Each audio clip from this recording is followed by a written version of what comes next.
In this video, I'm going to be talking about running a marathon using the ketogenic diet, the good things, the bad things, and some of the improvements that you can also implement into your training plan. Now, let's get started.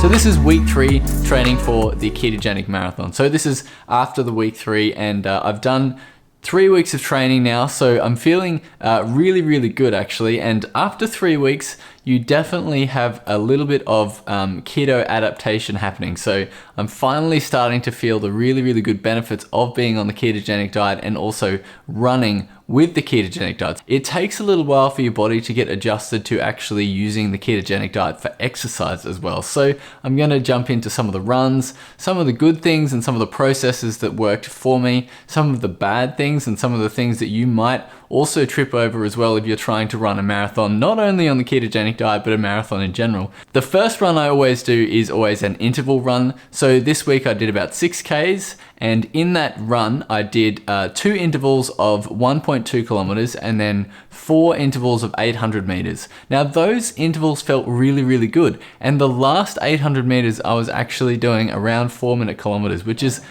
fast for me. That is very fast, and it was good because last week I spoke about not being able to run fast enough, and you know, that was something I wanted to change for this week. So definitely that interval run was pivotal for that, and I really felt very strong in that run. The second run I did was a 13-kilometer steady state run, and basically what that means is that I'm trying to, you know, make it slow, make it as steady as possible, and I think I really achieved that in this run. It was 13 kilometers and I felt really good towards the end, and that is always a good sign for me. If I feel good towards the end of a run, that means I've done a good job at pacing myself and also not going too high in the heart rate zones as well. So that one was really good. The last one and the long run for this week is actually the longest run that I've ever done. So that was really interesting because I came back from that run and I felt great. I really felt great, and I went and had a swim to try and cool down, and you know, everything has been working really well this week, and I'm quite surprised because not only have I increased my mileage very quickly, now I'm up to 42 kilometers a week this week, from basically running 0 for the past year, and it's actually been really good. And I'm someone who, you know, suffers a lot from joint pains and, you know, aches and just weird things that, you know, can go wrong from running. I'm not a natural born runner, if you know, want to think about it like that. And so using the ketogenic diet and keeping it slow has worked really well for all of those runs, and also for the longest run that I've ever done. So super happy about that. The good things. The good things, you know, and I'm trying to keep these down to just 3 points, so we can keep it nice and short for this week. Now, the first one, you know, as I spoke about before, the fast intervals were fast and the long runs were slow. And that's really important because you don't want to be mixing those too much, because what happens is that if you start running your long runs at a faster pace than you should be, you're going to not only end up with injuries, but you're also going to be putting your body under too much stress. And if you try and increase that stress every single week, it ends up becoming unattainable to start progressing from that, and you don't actually recover properly. So I think that 1 point there, keeping the slow runs slow and keeping the fast runs fast, has been really effective this week. The second thing that has been really effective for me this week is incorporating a few extra elements into my training. And what I mean by that is that I purchased this running belt here, and it comes with 2 water bottles, and basically those 2 water bottles are 200 mils each, and I can run with this. And this has actually been really pivotal in my running training, because not only can I carry water with me, but I can also carry electrolytes with me, which are really important on the ketogenic diet and are really important for anyone else running a marathon as well. So not only is it a fantastic belt, but it's really cheap as well. I got this for $15, and I'll put the link in the description below, but this belt has been fantastic, and it doesn't jump up and down all the time. I used to run with, you know, what's called like an elastic band that sort of goes around your waist. And the problem with that was that it would ride up and it would go in all weird places and just, you know, it would not work at all. Whereas this one has a clip and it clips in, and not only does it have a clip, but it's got this little elastic part here that makes sure it's tight around your waist. So that has been fantastic. Another thing that has been really pivotal this week is incorporating some electrolytes. Now, this is an Endura rehydration low carb fuel. So it's basically got a whole bunch of magnesium, sodium, calcium, and potassium in it. And it has 1 gram of carb per dose. So it's nothing that you're going to, most sports fuels have 20 to 30 grams of carbs in them. So 1 gram of carb is not going to do much. And I'd say the net carbs of that would be even less. It's just to make the electrolytes taste a little bit better. If you're just running with salty water, you can do that as well. You can mix a little bit of sodium, you can mix some potassium, some magnesium, and some calcium together, and maybe put it with some lime, and that tastes great too. But it's fantastic to have something that's already pre-made for you. So I'll put the link in the description for this one as well. The third thing that I want to talk about as well that has been a good thing for this training week is the mindset shift. Now, the mindset shift is really, really important, because if you are just running, if you are just training, if you're just, doing whatever you think is going to help you become fit, then that's totally fine. But when you start having an extreme goal, or when you start having something that you know is in the future, that you know that you have to work towards, everything that you do towards that ends up being much further than what you thought was possible. I don't think I would have ever run 22.5 kilometers if I wasn't training for a marathon. And I'm one of those people who needs a crazy goal to, push myself to just attain those little steps along the way. And I think it's really important to look back on those steps and really appreciate them for what they are, because that long run, that's the longest run I've ever done. And I got back from that and I wasn't tired, I wasn't exhausted. So that's fantastic. When I was training for my last half marathon, I had never run that distance at all. And I was tired running those 18K runs. And, obviously I was trying to do it a little bit faster then, because I was doing it on a carbohydrate diet. But on the ketogenic diet, the recovery aspect, not only from the diet, but also from running slower, has just been fantastic. And it doesn't riddle you with injuries and all this, there's so many benefits in trying to shift your mindset into thinking about the goal, and what you do to get to that goal is much, much, much more effective than what you would have done by yourself without that goal in mind. So I wanted to highlight that one. Now, okay, so the bad things.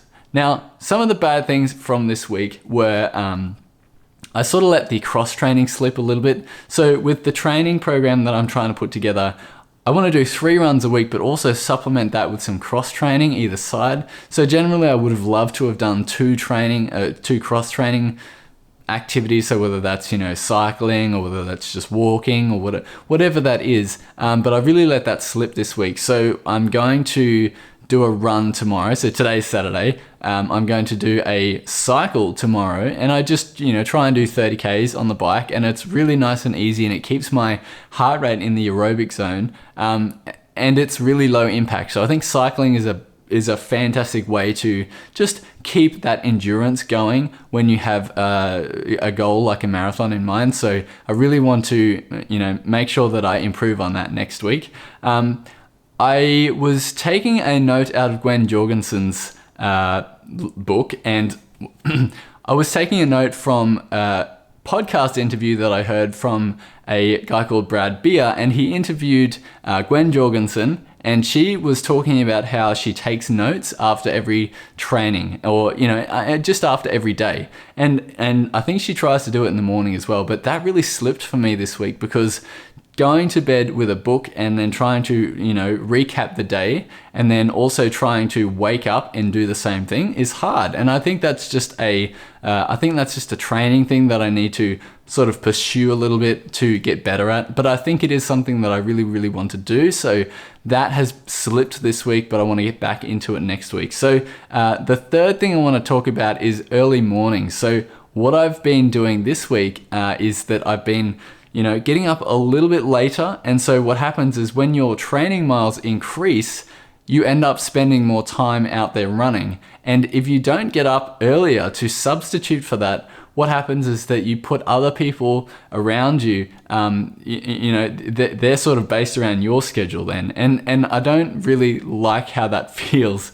And so what I need to do is actually, think about how long the run is going to take me, and then get up accordingly. And then so to make sure that you can be ready for work that day, or, just have a really tight schedule with the running, because once you let that slip, and once you don't get out of, it puts your mindset in a different place where you shouldn't be, and you should be enjoying the training. So anything that sort of avoids the training, then you've got to step back and look, okay, I need to make this more of a priority, or you just need to put some tactics in place. So making sure that I do that for next week is going to be one of the improvements that I want to talk about. So the improvements I want to talk about is that, I want to keep adding in that cross training. I really missed out on the cross training aspect from this week. So I want to get together a piece of paper that basically just has a whole bunch of crosses on it. I need to cross off the interval run, the cross training, and also the 2 long runs as well. So making sure that that's visual and that's in front of my face every single day is going to help me with that. Continue taking notes in the morning and at nighttime. So as I said before, it's a little bit of a process that you just need to get adjusted to. And so I think, you just have to adjust to it. You have to keep pursuing it for it to become an integral part of each day. And it's very beneficial, not only in training, but it is beneficial in working for yourself and being an entrepreneur and whatever.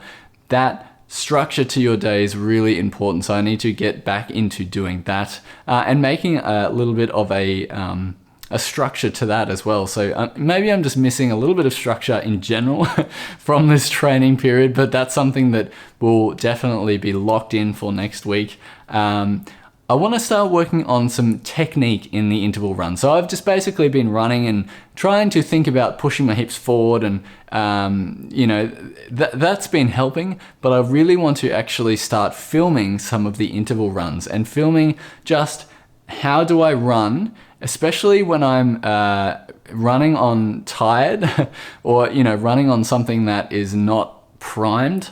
What happens when I slip, and what happens when I just run normally? Is there something that I can improve? Is there something that maybe my hip flexors are too tight? I have a sneaky suspicion they probably are, so I might need to start doing some stretching next week as well, but I'll recap on that at the end of next week as well.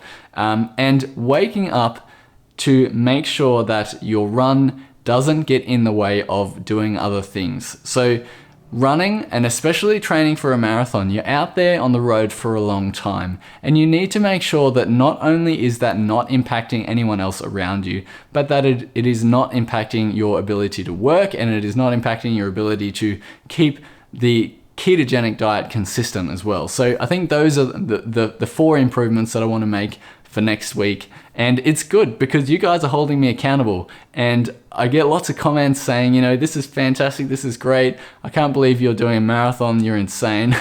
And it's not that a marathon is long. There are so many other runs that are longer, and they may be down the track, but for this, this is a long run for me, and trying to work towards that and document the process along the way is really, really beneficial. So thank you for following along. If you haven't thought about subscribing to this channel, make sure you hit that subscribe button if you so desire, because it really helps me get this out to more people. If you have someone who's training for a marathon, they're not necessarily doing the ketogenic diet, then tell them to watch this video, because these training tips and these things that they might also be doing, but maybe they just need a little bit of encouragement, or maybe just a little bit of consistency.